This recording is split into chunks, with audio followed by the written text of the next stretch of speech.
মা মই চাকৰি পাই গলো ঘৰৰ কাষৰ পৰাই চিঞৰি চিঞৰি মাকক জনালে সঞ্জয় চাইকেলখন এৰি দৌৰি আহিল সঞ্জয় মাক দেউতাকক সেৱা কৰি আবেগিক হৈ পৰিল পৰিয়ালটো মুঠতে বুজাব নোৱাৰা পৰিৱেশ এওঁ চাবুৱাৰ সঞ্জয় গগৈ ঘৰ বুলিবলৈ সঞ্জয়ৰ একোৱেই নাছিল পিতৃয়ে আনৰ ঘৰত কাম কৰি পৰিয়াল পোহপাল দিছিল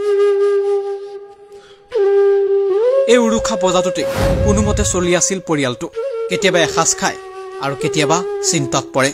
অৱশেষত ঘৰখনলৈ হাঁহি বিৰিঙাই আনিলে সঞ্জয় গগৈ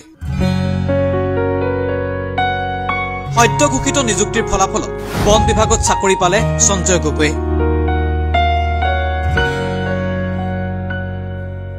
চাবুৱাৰ নৱজ্যোতি গাঁৱত দৰিদ্ৰ